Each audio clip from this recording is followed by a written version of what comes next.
ठीक है, तो आज हम लोग फिर क्वेश्चन सीरीज में इंडियन पॉलिटी फिर से स्टार्ट करेंगे। आज लास्ट होगा Indian polity. More than 100 question आज भी डिस्कस करेंगे। 300 क्वेश्चन हर एक सब्जेक्ट से मोर देन इनफ है। ठीक है, तो देखिए आपके लिए एक शायरी लाया गया है यहाँ पर। बुझी हुई समा भी जल सकती है, तूफानों से कश्ती भी निकल सकती है, होके मायूस यूं ना अपने इरादे बदल, तेरी किस्मत कभी भी बदल सकती है। ठीक है, तो आगे आप लोग ध्यान से पढ़िएगा, कुछ भी हो सकता है। नेक्स्ट, तो पहला क्वेश्चन है हमारा, जो कैग का जो अपॉइंटमेंट का जो टेन्योर है वो कितना साल का होता है? कैग जो होता है 6 ईयर्स का होता है। ठीक है, बाकी president, parliament, prime minister, chief minister, governor सब 5 ईयर्स होता है, लेकिन राज्यसभा और कैग 6 ईयर्स होता है। Next, in which year accounting was separated from auditing? Auditing और अकाउंटिंग अलग कब हुआ था? और जो कैग का जो वर्क है वो मतलब लिमिटेड कब हुआ था? 1976 42nd अमेंडमेंट में। ठीक है ना, उस समय अकाउंटिंग ऑडिटिंग से अलग हो गया था। ठीक है, next, who Yeats up the guardian of public? किसे किसे बोला जाता है?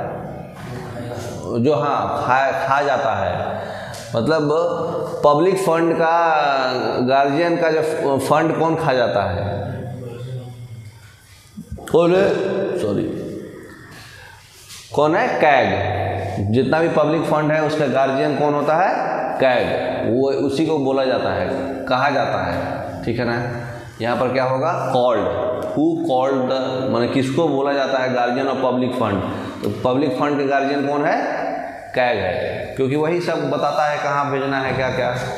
ठीक है, next, who comes above the chief justice of India in the government of India priority table? Chief justice of India से भी ऊपर फॉर्मर प्रेसिडेंट। फॉर्मर प्रेसिडेंट तो होता ही है, लेकिन ऑप्शन में नहीं है ना वो, तो फॉर्मर प्रेसिडेंट भी आपका चीफ जस्टिस ऑफ इंडिया से ऊपर होता है। Next, the minimum age limit for a person to get elected in an election to the Lok Sabha? Lok Sabha के लिए 25 ईयर्स पढ़े हैं आप लोग। Next, on what basis the seats allotted to the states in the Lok Sabha? Population, क्योंकि लोकल पीपुल इशारा करते हैं, है ना, उसके आधार पे बताया जाता है कि कितना सीट रहेगा। जैसे यूपी में ज़्यादा पॉपुलेशन और ज़्यादा सीट है। The state wise allocation of seats in Lok Sabha is based on the 1971 census. ठीक है, तो 1971 सेंसस के आधार पर स्टेट वाइज सीट्स एलोकेट किया हुआ है। तो for what year will this determination remain same? कितने साल तक सेम रहेगा ये? 1971 सेंसस में जो सीट बताया गया है कि हाँ यूपी में 80 सीट्स रहेगा, बिहार में 40 सीट्स रहेगा, जो बताया गया है कब तक रहेगा? 2026 तक। उसके बाद फिर चेंज करेगा। ठीक है, next, which amendment of the constitution increase the number of members of Lok Sabha? कौन से अमेंडमेंट में? पहले 525 मेंबर ही था लोकसभा में, 545 कौन से अमेंडमेंट से हुआ? 31st अमेंडमेंट से हुआ है। ठीक है, ध्यान रखिएगा ये बात। Next, which state sets the maximum number of representative to the Lok Sabha? कौन सा स्टेट मैक्सिमम है? यूपी 80 है ना ये लोग।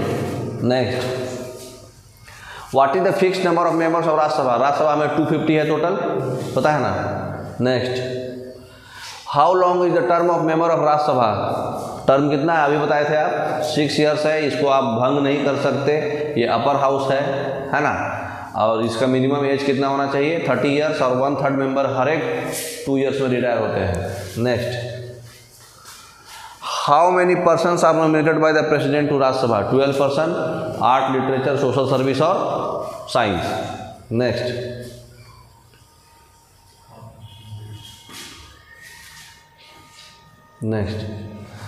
First actress who has been nominated to Rajya Sabha? कौन पहली एक्ट्रेस कौन थी जो राज्यसभा में नॉमिनेट हुई थी? नरगिस, सुनील दत्त की बीवी। हाँ, सुनील दत्त की वाइफ नरगिस दत्त। वो कर्मा पिक्चर देखे हैं? कर्मा पिक्चर में जो दिलीप कुमार के साथ एक लड़की लेडी रहती है, जो मतलब गूंगी रहती है, गूंगी लेडी, वही Nargis Dutt. Next, ex officio chairman of Rajya Sabha कौन होता है? Vice president. Article 63, which of the following is not an exclusive part of parliament? Parliament का कौन सा पार्ट नहीं है? प्रेसिडेंट है, लोकसभा है, राज्यसभा है, वाइस प्रेसिडेंट नहीं है। Next, which of the following is not an exclusive part, already हो चुका है, ऑलरेडी हो चुका है। Parliament is required to meet at least how many times in year, 2 times, minimum 6 months में एक बार आना ही है।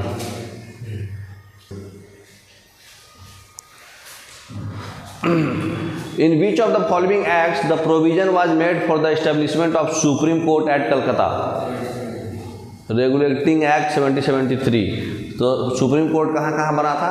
कलकत्ता, मद्रास और बॉम्बे, मालूम है ना आपको?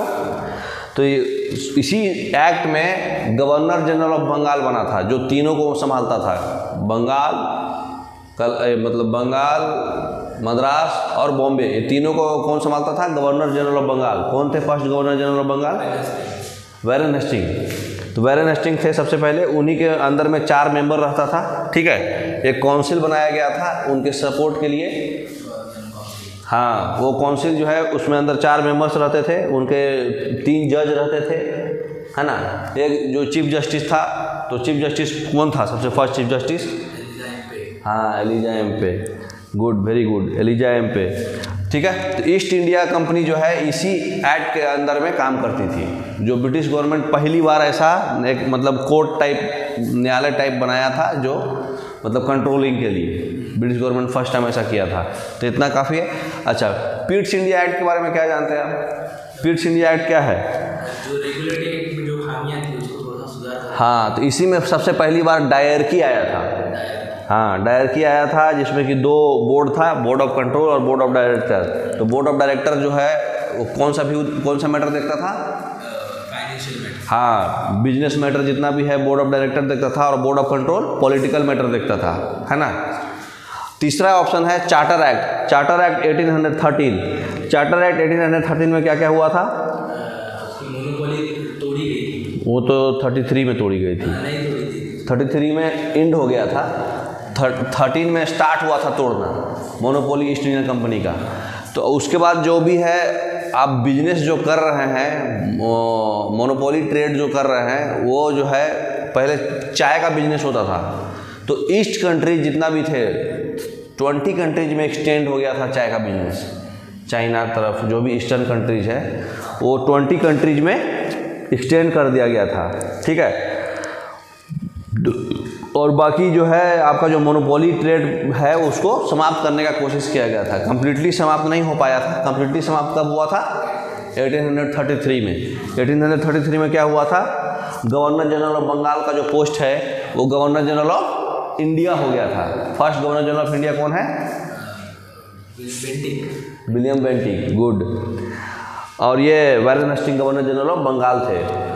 तो और इसी में आपका जो है विधि आयोग का स्थापना हुआ था, दास प्रथा खत्म हुआ था, है ना। फिर मोनोपोली जो है कम्प्लीटली ख़त्म हो गया था ईस्ट इंडिया कंपनी का, ठीक है। तो इतना बेसिक आप जानते हैं। नेक्स्ट,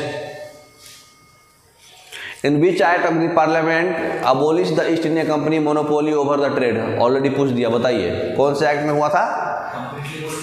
कम्प्लीटली तो 33 में कम्प्लीट हुआ था, लेकिन हाँ मतलब अबोलिश हुआ था 13 में ही, लेकिन समाप्त हो पाया था कम्प्लीटली 33 में। तो इसमें ऑप्शन के हिसाब से charter act of 1813। Next, the resolution for giving a constitution to India was adopted by. Constitution जो है कॉन्स्टिट्यूएंट असेंबली के द्वारा अडॉप्ट किया गया, इसका रिजोल्यूशन कौन दिया था और कब हुआ था? 22 जनवरी 1947 में जवाहरलाल नेहरू के द्वारा, ठीक है। Next, who of the following presented the objectives resolution? Jawaharlal Nehru. Bhimrao Ambedkar drafting committee के चेयरमैन है। राजेंद्र प्रसाद फर्स्ट प्रेसिडेंट भी बने थे और एग्रीकल्चर मिनिस्टर भी बने थे। Next, who among the following by the chairman of union constitution committee of the constituent assembly? Union constitution committee के चेयरमैन जो है कौन बने थे, बताइए। यूनियन कॉन्स्टिट्यूशन कमेटी के चेयरमैन कौन थे?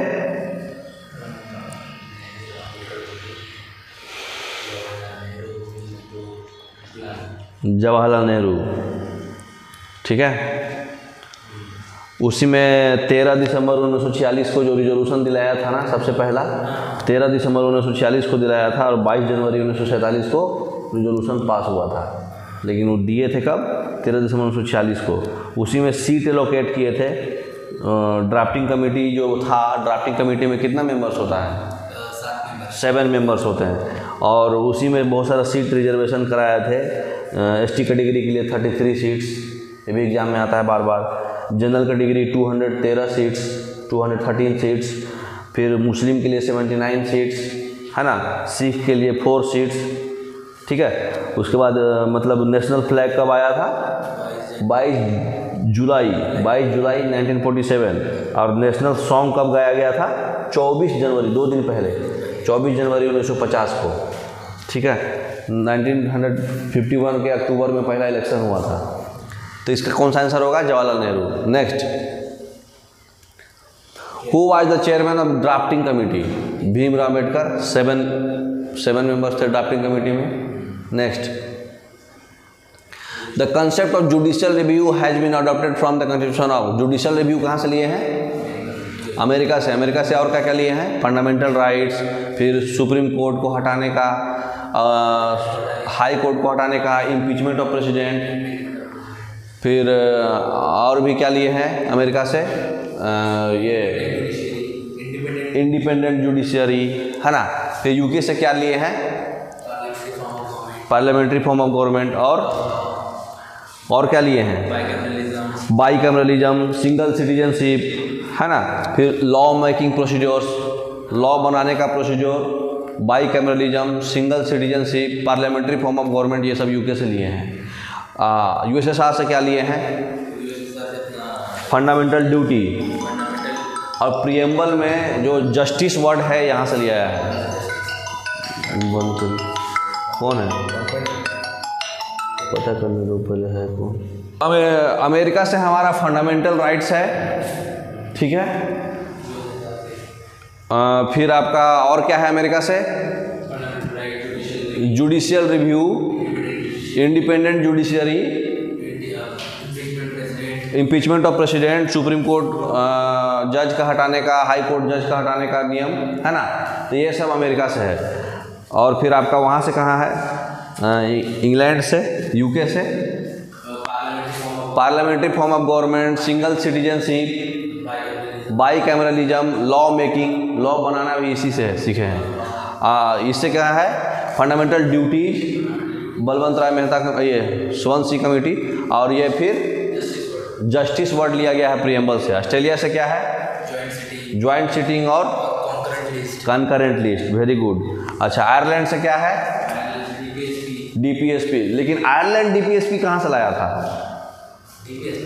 आयरलैंड से directive principle of state policy हम लोग लिए, लेकिन आयरलैंड भी कोई दूसरे कंट्री से लिया था, स्पेन से। आयरलैंड स्पेन से लिया था, ठीक है। और भी आप बताइए, साउथ अफ्रीका से हम लोग क्या लिए हैं? अमेंडमेंट। हाँ। जर्मनी से हम लोग क्या लिए हैं? इमरजेंसी वाला, नेशनल इमरजेंसी, स्टेट इमरजेंसी और फाइनेंशियल इमरजेंसी। अच्छा, कनाडा से हम लोग क्या लिए हैं? हाँ, सेंटर स्ट्रांग रहेगा, रेसिडुअल पावर्स। हाँ, ठीक है। इतना मोर देन एनफ है, इससे ज़्यादा फालतू क्वेश्चन नहीं आएगा। Next, in Indian political system which one is supreme? Supreme कौन है? कॉन्स्टिट्यूशन। नेक्स्ट, हाँ, लड़ाई हुआ था ना इंदिरा गांधी के टाइम में। Next, Indian political system which one is supreme? Already हो चुका है। Next, which of the following is not match correctly? Citizenship part 2 में है, सही है। फंडामेंटल राइट्स पार्ट 3 में भी सही है। फंडामेंटल ड्यूटी पार्ट 4A है, 6A कर दिया, देखो हल्का सा घुमाया है। और स्टेट पार्ट 6 में है, तो ये C हो जाएगा। Next, which one of the following schedule of the Indian constitution list the names of states and specified there territories? पहला शेड्यूल, है ना। Next, which one of the following is the state list? State list में कौन आता? Corporate का जो भी tax है, क्योंकि रेलवे, पुलिस, सेंसस और इकोनॉमिक और सोशल प्लानिंग, ये सारा सेंट्रल में आता है। तो कॉर्पोरेट का टैक्स कौन में आएगा? स्टेट में आएगा। Next, constitutional status has been given to panchayat अंदर कौन से आर्टिकल में? 243, है ना। 243 से 243O, है ना। कौन सा पार्ट? हाँ, कौन सा शेड्यूल? हाँ, और पार्ट पार्ट चाहे पास पास 9 पार्ट कितना पार्ट? उल्टा उल्टा। Schedule number 11। हाँ, आर्टिकल नंबर 243 से 243 होता। हाँ, और स्टेट में कौन से आर्टिकल में इसको मेंशन हुआ है? आर्टिकल 40। हाँ, स्टेट में मेंशन किया गया है विलेज पंचायत का। और फिर आपका पार्ट नंबर 9। हाँ, next. By which name is our country mentioned in the constitution? Bharat and India. Next. Which one of the following describe India as a secular state? Preamble, है ना? प्रियम्बल में ही बताया गया है ना। नेक्स्ट। सोशलिस्ट एंड सेक्युलर कब डाला गया? 42nd अमेंडमेंट 1976 में, सोशलिस्ट, सेक्युलर और integrity. Next. Constitution of India provides which type of governance? कौन सा टाइप देता है? Parliamentary form of government from UK. Next. There is parliamentary system of government in India because, क्यों? क्योंकि जो भी काउंसिल ऑफ मिनिस्टर हैं वो रिस्पॉन्सिबल किसके होते हैं? लोकसभा के। ग्रुप में लोकसभा के रिस्पॉन्सिबल होते हैं और इंडिविजुअली किसके रिस्पॉन्सिबल होते हैं? प्रेसिडेंट के। Next. Indian citizenship can not be obtained by, अगर आप कोई इंडियन बैंक में पैसा जमा कीजिएगा तो आपको सिटीजनशिप नहीं मिल जाएगा, तो D option. Who which of the following is competent to prescribe condition for acquisition of citizenship? Citizenship के एक्विजिशन के लिए कौन कॉम्पिटेंट है? सिर्फ और सिर्फ पार्लियामेंट। यही बदल सकता है, चाहे चेंज कर सकता है, चाहे ला सकता है, चाहे हटा सकता है। Which country accepted the policy of dual citizenship? ये अमेरिका है। अमेरिका में डुअल सिटीजनशिप है, इंडिया में सिंगल सिटीजनशिप है। Under which of the following articles Indian constitution guarantees fundamental rights to the citizen? Fundamental rights 12 से 35 पढ़े हैं ना, part 3। Next. Which article of the Constitution protects the right of the minorities to establish and administer educational institution of their choice? अपने choice से आपको उसका एक educational institution देना है और माइनॉरिटीज़ का राइट मेंटेन रखना है, बचाना है। आर्टिकल नंबर 30 बता रहा है, पूरा आर्टिकल 30 का एक्सप्लेनेशन लिखा हुआ है ना, पढ़े थे हम लोग। Next. Under the constitution who among the following is considered to be the guardian of fundamental right? Fundamental right के गार्जियन कौन है? फंडामेंटल राइट के गार्जियन जुडिशरी है कि पार्लियामेंट है? Supreme court, judiciary. हाँ, गार्जियन बोला गया है। ये केशवानंद भारती के समय लफड़ा में बताया गया था, judiciary. Good, very good. Which one of the following articles was term by the heart and soul? Article 32 right to constitutional remedy.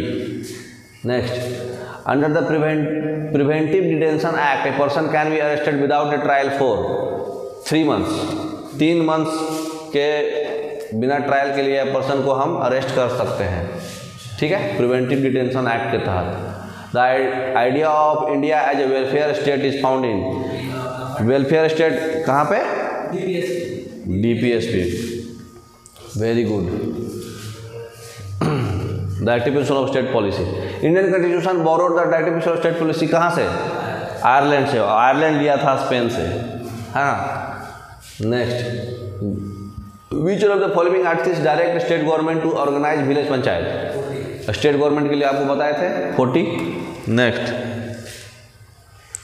The provisions related to fundamental duty in the constitution of India were added on the recommendation of? Fundamental duty कौन सा committee था? Swaran Singh committee. Balwant Rai committee से क्या था? Panchayat. Next. Which one of the following is a fundamental duty? Fundamental duty कौन सा है इसमें? Free and compulsory education, abolition of untouchability to value and preserve. हाँ, रिच हेरिटेज। रिच हेरिटेज जैसे हम आपको बताए थे एग्जांपल के लिए, कौन सा? Lal Qila, red fort. Red fort को हमको बचा के रखना है, तो हमको रिच हेरिटेज अपने कंपोजिट कल्चर के लिए बचा के रखना है, ठीक है, ये ज़्यादा इंपॉर्टेंट है। Next. Free and compulsory education 40 के अलग तो हुआ, हाँ, वो सी free and compulsory education for 6 to 40 हाँ तो 6 to 14 आगे नहीं लिखा ना, कंफ्यूजन कर दिया ना। वो एलिमेंट्री एजुकेशन देता तो बाद में सोचता था, इसलिए बी करेक्ट होगा। What is the position of right to property in India? Right to property पहले आर्टिकल 31 में फंडामेंटल राइट था, अभी 300A में कौन सा राइट हो गया है? Legal right. तो ये लीगल राइट है अवेलेबल टू एनी पर्सन, ठीक है ना। तो ये आपका हो जाएगा, लेकिन ये सिटीजन्स के लिए सिर्फ है, बाहरी लोग के लिए नहीं है, तो ए ऑप्शन होगा, ठीक है ना।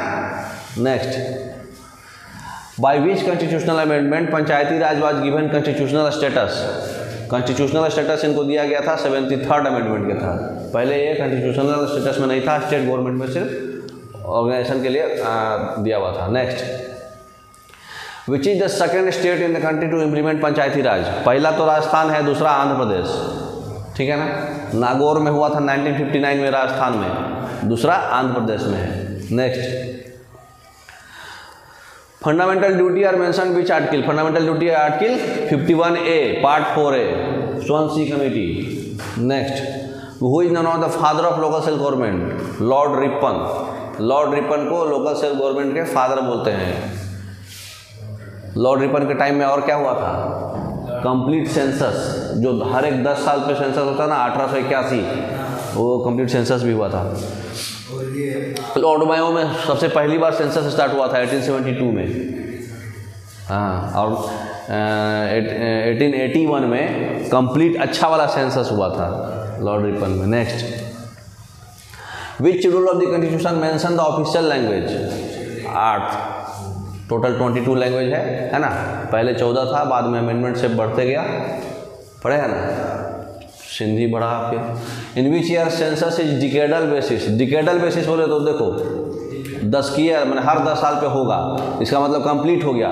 1881 बोलेंगे, 72 में तो टेम्पोररी बना हुआ था, हर 10 साल वाला जो चालू हो गया था वो कब हुआ था? 1881 में। कौन किया था? लॉर्ड रिपन, इसमें लॉर्ड मायो। देखिए डिकेडल बेसिस पूछा, देखिए यहाँ लिखा हुआ है, स्पेलिंग गलत लिख दिया मायो का, है ना।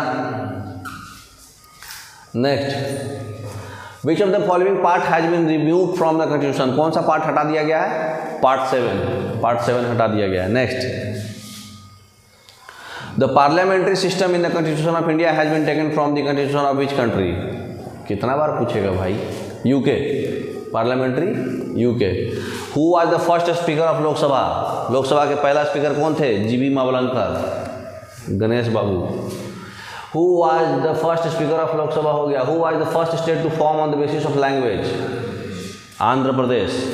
किससे अलग हुआ था? मद्रास से, 1953 में, अक्टूबर 1953 में। By which constitutional amendment socialist and secular word were added? 42nd, है ना। सोशलिस्ट, सेक्युलर और इंटीग्रिटी, 3 चीज ऐड हुआ था। How long is the term of the president? 5 years। Next, how long is the term of the petition? इसमें इसलिए एक जगह हम सारा पढ़ देते हैं प्रेसिडेंट के बारे में। देखिए आर्टिकल 52 में होता है प्रेसिडेंट ऑफ इंडिया, 53 में होता है इसको एग्जीक्यूटिव पावर दिया गया है, 54 में है इसका इलेक्शन, 56 में है इसका टर्म ऑफ ऑफिस 5 साल, आर्टिकल 61 में है इसका इम्पीचमेंट, आर्टिकल 58 में है क्या क्या क्वालिफिकेशन होना चाहिए प्रेसिडेंट बनने के लिए, और आर्टिकल 72 में है इसका पार्डनिंग पावर, और ऑर्डिनेंस जो है होता है लागू होता है 6 months के लिए आर्टिकल 123 में, और स्टेट का गवर्नर का ऑर्डिनेंस 213 में, है ना। तो ये ध्यान रखिएगा, सब इम्पोर्टेंट है। When was the first amendment? 1951, पहला अमेंडमेंट 1951 लैंड रिफॉर्म्स, 9वां शेड्यूल, है ना, 9वां शेड्यूल में ऐड हुआ था। By whom is the attorney general of India appointed? किसके द्वारा अपॉइंटमेंट होता है? प्रेसिडेंट के द्वारा अपॉइंटमेंट मिलता है उसको, आर्टिकल 76 के तहत। Under which constitutional amendment Sikkim was made an integral part?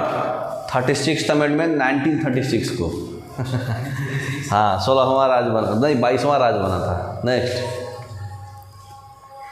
देखिए ना 75 को, सॉरी 1936 को तो उड़ीसा बना था, सिक्किम बना है 1975 को, ठीक है। तो 1975 को बना था, 22nd राज्य बना था ये, 16 मई 1975 को नया राज्य बना था, 36th अमेंडमेंट था, ठीक है, याद रखिएगा, इंपॉर्टेंट क्वेश्चन है। राइट टू एजुकेशन जो है कौन से साल एक्ट है ये? राइट टू एजुकेशन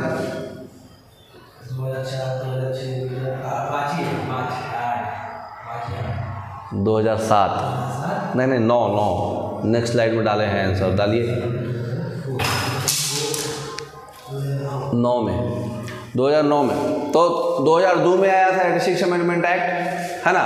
उसमें आर्टिकल 21A में बोला गया था कि एजुकेशन जो है फंडामेंटल राइट होगा, ठीक है। तो ये फंडामेंटल राइट का इम्प्लीमेंटेशन करने के लिए RTE एक्ट लाया गया था 2009 में इम्प्लीमेंट के लिए, ठीक है, याद रखिएगा। 9 नेक्स्ट है ना 86, हाँ, लेकिन इम्प्लीमेंटेशन हुआ था 2009 में राइट टू एजुकेशन एक्ट के तहत। In which article of the constitution joint sitting mention? Joint sitting 80 क्या है?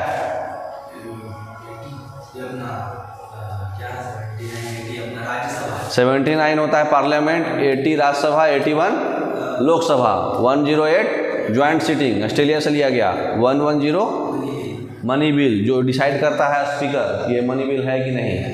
आर्टिकल 102 क्या है? एनुअल फाइनेंशियल स्टेटमेंट, मतलब इनडायरेक्टली बजट, है ना।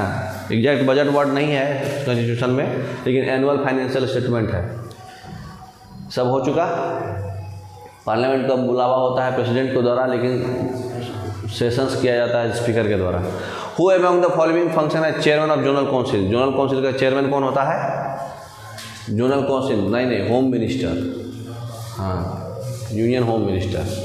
Next, which one of the following is not a constitutional body? कौन कॉन्स्टिट्यूशनल बॉडी नहीं है? NITI Aayog. NITI Aayog extra constitutional body है, हटा दिया गया है कॉन्स्टिट्यूशन से, प्लानिंग कमीशन से हटा के 1 जनवरी 1915 को बना था ये, याद रखिएगा, पूछता है एग्जाम में। Next, article 32 of the constitution guarantees the right to move the supreme court for enforcement of fundamental rights. This falls under which of the following kinds of jurisdiction? कौन सा जुरिडिक्शन में आता है ये? आर्टिकल 32 है, ये original jurisdiction है, habeas corpus, mandamus जो भी है ना, ये ओरिजिनल जुरिडिक्शन में आता है, ठीक है ना। Next, the power to declare an area schedule area किसके अंदर में आता है? कि कौन सा एरिया शेड्यूल एरिया होगा? प्रेसिडेंट के अंदर में। प्रेसिडेंट को पावर है ये कि कौन सा एरिया शेड्यूल एरिया होगा, ठीक है ना। प्रेसिडेंट पढ़ाए हैं आपको। Who was the first Indian to join the viceroy executive council? Viceroy executive council कौन था? सत्येंद्र प्रसाद सिन्हा, है ना। सिविल सर्विसेज के पहले मेंबर भी बने थे। गोपाल कृष्ण गोखले कौन है? महात्मा गांधी के पॉलिटिकल गुरु हैं, है ना। Next, who was the first Indian to join? देखिए बताए हुए हैं कौन सा एक्ट? मॉडल मिंटो रिफॉर्म्स एक्ट में अंडर एक काउंसिल एक्ट आया था, इंडियन काउंसिल एक्ट 1909, उसी में इनको लॉ का मेंबर बनाया था। मेंबर बने थे कौन सा? लॉ, कानून का। नेक्स्ट, एक्चुअली ये हिस्ट्री का क्वेश्चन है। रेसिडुअल पावर्स जो है कहाँ किसको दिया गया है? गवर्नर जनरल या viceroy. Government of India act 1935 के बाद 37 में दिया गया था, है ना। Who has the power to remove the president of India?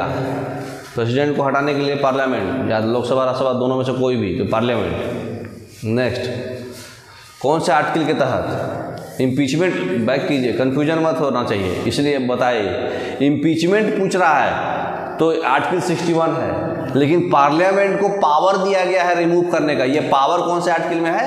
56 के 1 के बी में, ठीक है। मतलब प्रोसेस, अगर आप कॉन्स्टिट्यूशन को वायोलेट करता है प्रेसिडेंट, तो ये प्रोसेस जो होता है ये आर्टिकल 56(1)(b) में है। तो कन्फ्यूजन हो सकता है एग्जाम में, इसलिए आपको डिस्कशन कर लिए। नेक्स्ट, वाइस प्रेसिडेंट जो है रेजिग्नेशन किसको देता है? दोनों आपस में साझा कर लेते हैं। प्रेसिडेंट वाइस प्रेसिडेंट को देता है, वाइस प्रेसिडेंट प्रेसिडेंट को देता है। उसी तरह से स्पीकर और डिप्टी स्पीकर भी है ना। Which one of the following is correct with respect to removal of जज? जज को कैसे हटाएंगे हम? प्रेसिडेंट को हटाएंगे, लेकिन रिकमेंडेशन कौन देगा? Chief justice of India. तो डी ऑप्शन परफेक्ट है इसका। प्रेसिडेंट ही हटाएगा, बट रिकमेंडेशन कौन करेगा? चीफ जस्टिस ऑफ इंडिया, ठीक है। सुप्रीम कोर्ट का जज, हाई कोर्ट का जज यही करेगा, chief justice of India. Next, who is the guarantor for of the fundamental right of the citizen and guardian of the constitution? Supreme court.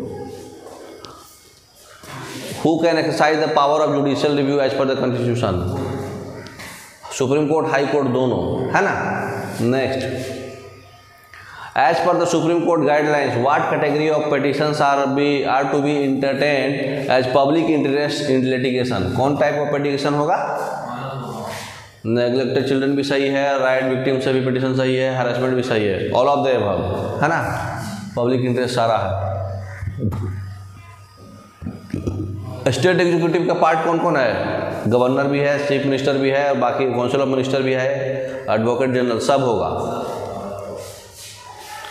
क्योंकि आप पढ़े हैं आर्टिकल 153 से 167 पार्ट 6 में governor, chief minister, council of minister, advocate general, इसी को बोलते हैं स्टेट एग्जीक्यूटिव। यही है हमारा state executive. Next, which of the following exercise A casting vote in case of equality of votes in state. अगर स्टेट गवर्नमेंट में विधानसभा में इक्वल वोट आ गया दो पार्टी को, तो फिर उस समय कौन वोट दे सकता है? स्पीकर वोट देगा, तो उसको बोलते हैं कास्टिंग वोट। ठीक है। Next, the governor consults which of the following in matters of appointment, posting and promotion of district जज। किसको कंसल्ट करता है गवर्नर? हाई कोर्ट को, क्योंकि डिस्ट्रिक्ट जज का बात हो रहा है तो वो हाई कोर्ट को बात करेगा, है ना? अपॉइंटमेंट, पोस्टिंग, प्रमोशन जो भी है। Which article empowers the parliament to provide for the establishment of central university in the state of Andhra. Central university में 371E है। ठीक है, 371E है, इस्टेब्लिशमेंट से ई याद रखिए, establishment of central university, central university बना सकता है 371E के तहत। ठीक है ना। नेक्स्ट,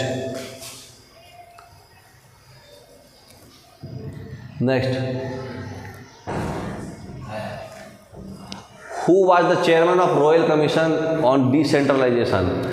रॉयल कमीशन के चेयरमैन कौन थे? होब हाउस। हाँ, होब हाउस थे, रॉयल कमीशन के चेयरमैन थे ये। Which part of the Indian constitution deals with fundamental right? Part 3। Next, who administer the oath of office to president. President का ओथ कौन लेता है? Chief justice. अगर नहीं रहा तो सीनियर मोस्ट जज, चाहे वो जिसको अपॉइंट करके गया हो। Next, which body is constituted by the president of India to advise on the decision of central resources. Centre और स्टेट के बीच में कौन करता है? सारा जो है फाइनेंस कमीशन करता है, आर्टिकल 280, है ना। नेक्स्ट, एंटी डिफेक्शन लॉ जो है कौन से शेड्यूल में है? 10वां शेड्यूल है, 1985 में आया था। कौन सा amendment? 52nd amendment, Rajiv Gandhi के शासनकाल के time. Next, which of the following article constitution deals with right to equality before law. Article 14 पढ़े हैं फंडामेंटल राइट में। How many language are recognise in that schedule? 22। पहले 14 आया था, बाद में ये सब बढ़ा। ठीक है ना, टोटल इतना लैंग्वेज है। Under which article president declares financial emergency? अभी तक कभी लगा नहीं है, लेकिन 360 के तहत। Next, which article of Indian constitution allows Indian citizens to move freely throughout the territory? Freely move कर सकते हैं। कौन सा? 19 का कौन? 19 का 1 का डी में आप फ्रीली मूव कर सकते हैं थ्रू आउट द टेरिटरी, कहीं भी। अब तो 370 भी हट गया, अब जम्मू कश्मीर भी जा सकते हैं। In which case supreme court said that the preamble is a part of the constitution. Parliament can amend it, parliament जो है उसको अमेंडमेंट कर सकता है। प्रीएम्बल जो है कॉन्स्टिट्यूशन का पार्ट है, केशवानंद भारती केस में 1973 में, है ना। Ideal of welfare state, welfare state का जो आइडियल है इंडियन कॉन्स्टिट्यूशन में कहाँ दिया गया है? Directive principle of state policy में, है ना। Directive principle of state policy जो है कहाँ से लाए हैं हम लोग? आयरलैंड से। आयरलैंड लिया था स्पेन से। Directive principle of state policy कौन सा? कमेटी याद रखिए, 2 कमेटी बताया था। सप्रू कमेटी एक है, सप्रू कमेटी जो है 1945 में बताया था 2 category of committee individual right के लिए, एक जस्टिसिएबल और एक नॉन जस्टिसिएबल। तो जस्टिसिएबल जो होता है फंडामेंटल राइट होता है, और नॉन जस्टिसिएबल जो होता है directive principle of state policy होता है। हाँ, सप्रू कमेटी ही बताया था। तो जस्टिसिएबल है फंडामेंटल राइट पार्ट 3, और पार्ट 4 में है आपका non justiciable directive principle of state policy, जो आयरलैंड से लिया गया था। और आयरलैंड कहाँ से लिया था? स्पेन से लिया था। Next, article 32 which part of the constitution? ये फंडामेंटल राइट है, तो पार्ट 3 में आएगा, heart and soul of the constitution, है ना।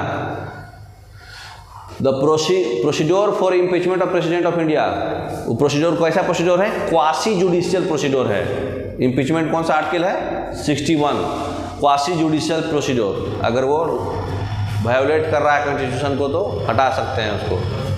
हाँ, क्वासी जुडिशियल है क्योंकि उसमें पार्लियामेंट इन्वॉल्व हो रहा है ना, उसके बाद जुडिशियल होगा ना, वो तो कंप्लीट जुडिशियल नहीं हुआ ना। कंकरेंट लिस्ट कहाँ से लिया गया है? ऑस्ट्रेलिया से। ऑस्ट्रेलिया से और क्या लिया गया है? ज्वाइंट सिटिंग और कंकरेंट लिस्ट। कनाडा से रेसिडुअल पावर, जर्मनी से इमरजेंसी, साउथ अफ्रीका से अमेंडमेंट, और अमेरिका से फंडामेंटल राइट्स, फिर जुडिशियल रिव्यू, फिर आपका इम्पीचमेंट, फिर जितना भी सुप्रीम कोर्ट हाई कोर्ट का जज को हटाना है सब, है ना। और उसके बाद सबसे इम्पोर्टेंट यूके से क्या लिया गया था? Parliamentary system of government, bicameralism, single citizenship और लॉ का बनाने का प्रोसीजर्स, है ना। Next, which of the following articles includes provisions for election commission? Election commission के लिए 324। नेक्स्ट, गवर्नर का सैलरी कहाँ से मिलता है? Consolidated fund of state. लेकिन अगर रिटायरमेंट का जो पैसा मिलता है, पेंशन मिलता है इंडिया से, लेकिन सैलरी मिलता है स्टेट से।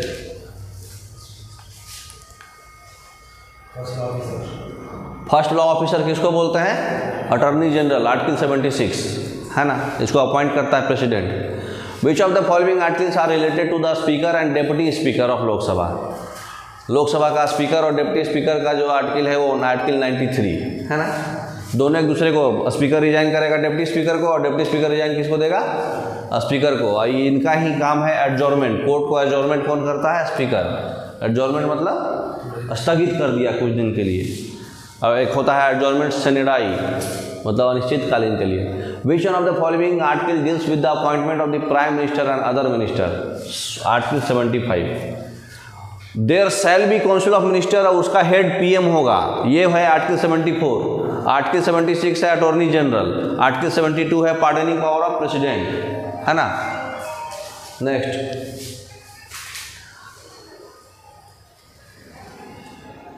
हैंग कर गया बेटा। The prime minister is appointed by which of the following? Prime minister को कौन अपॉइंट करता है? प्रेसिडेंट, है ना। शपथ वही दिलाएगा। Who among the following shall communicate to the president all the decision of the council of minister under article 78। Article 78 में जो प्रेसिडेंट को कौन बोलेगा? सारा काउंसिल ऑफ मिनिस्टर का सारा डिसीजन कौन बोलता है? Prime minister. Total number of minister कितने हैं? 15% ही आप मिनिस्टर को बना सकते हैं, बाकी मिनिस्टर नहीं बना सकते। अभी कौन से अमेंडमेंट में है ये? 91st अमेंडमेंट, 91, 91वां अमेंडमेंट में 15% रिजर्व कर दिया। पहले अनिश्चित था, कुछ भी बना देता था, लोगों को बोलता था अच्छा ठीक है तुम मेरे पार्टी में ज्वाइन कर लो, हम तुमको ये मिनिस्टर बना देंगे। अब वैसा नहीं है, 15% ही आप मिनिस्टर बना सकते हैं। 91 amendment. The idea of parliamentary form of government कहाँ से लिया गया है? यूके से, है ना। ऑलरेडी सारा यूएसएसआर से आपका फंडामेंटल ड्यूटी है, फिर जस्टिस वर्ड ऐड हुआ है प्रीएम्बल में। अमेरिका से बहुत कुछ पढ़ लिए, है ना। जितना भी कोर्ट का रिलेटेड सारा कोर्ट का वही है, फंडामेंटल राइट है, ठीक है। आयरलैंड से directive principle of state policy है। Next, which is the first state constituted on linguistic basis? Language basis पे कौन सा स्टेट बना है? आंध्र प्रदेश, 53 में बना था। How many types of justice has been enshrined in the preamble? कितने टाइप ऑफ जस्टिस है? 3, सोशल, इकोनॉमिक और पॉलिटिकल। नेक्स्ट, लिखे हुए इसमें social, economic and political. Which one of the following is not the feature of Indian constitution? Indian constitution का feature कौन सा नहीं है? पार्लियामेंट्री गवर्नमेंट है, जुडिशरी इंडिपेंडेंट है। ये कहाँ से लिया गया? अमेरिका। जब भी कोई कानून का बात हो, मैंने बकाती का, जुडिशियर का, तो सब अमेरिका मानना है, ठीक है ना। कुछ भी आपको समझ में नहीं आ रहा, जुडिशियल वर्ड आ गया तो अमेरिका ही मानना है। चाहे वो सुप्रीम कोर्ट का हटाने का बात हो, सुप्रीम कोर्ट के जज का हटाने का बात हो, हाई कोर्ट के जज का हटाने का बात हो, प्रेसिडेंट को हटाने का बात हो, सब अमेरिका। फेडरल गवर्नमेंट कहाँ से लिया गया? ये यूके से, parliamentary government UK, presidential government नहीं है, तो यही आंसर होगा।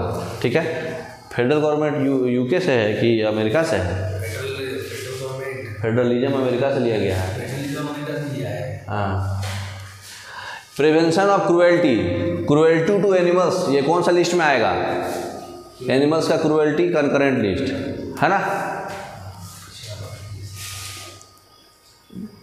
क्योंकि दोनों के लिए काम करेगा ना। विच of the language is not included in part 8? Part 8 में कौन नहीं है? इंग्लिश नहीं है ना। Federal court was establish in which of the following year? Federal court कब बना था? 1936 में बना था, अरे 37 में बना था। कब? गवर्नमेंट ऑफ इंडिया एक्ट के तुरंत बाद, है ना। देखिए इसमें बताया हुआ है, गवर्नमेंट ऑफ इंडिया एक्ट हुआ था 1935 में, और 1 अक्टूबर को 1937 को फेडरल कोर्ट बना था। कौन थे उसके पहला chief justice? Maurice Gwyer. Maurice Gwyer first chief justice थे। नेक्स्ट 1909 मॉर्ले मिंटो रिफॉर्म्स में एक्ट बना था 1909, काउंसिल एक्ट, है ना। ये किसी से रिलेटेड है? दायर की सेपरेट इलेक्टोरेट, मुस्लिम लोग को सेपरेट इलेक्टोरेट मिल गया था ना। नेक्स्ट 4th शेड्यूल क्या है? राज्यसभा में सीट एलोकेशन, बोले तो काउंसिल ऑफ स्टेट में allocation of seat. A electoral college और for election of vice president, vice president के इलेक्शन के लिए इलेक्टोरल कॉलेज कौन बनाता है? सिर्फ और सिर्फ एमपी, चाहे वो लोकसभा हो चाहे राज्यसभा, स्टेट नहीं घुसता उसमें। वाइस प्रेसिडेंट में स्टेट कहाँ से आएगा? तो ओनली एमपी। ए सरकारिया कमीशन किसके लिए? सेंटर और स्टेट के रिलेशन के लिए, सेंटर और स्टेट के रिलेशन के रिव्यू के लिए सरकारिया कमीशन बनाया गया था, हम लोग पढ़े हैं। Next completed. तो आज के लिए इतना काफ़ी है, मोर देन 100 क्वेश्चन हम लोग आज डिस्कशन करें। ठीक है, और भी पॉलिटी से कुछ रिलेटेड कुछ करेंट अफेयर्स वगैरह रहेगा तो लास्ट में करेंगे हम लोग। ठीक है, 3 बहुत है। Okay, thank you.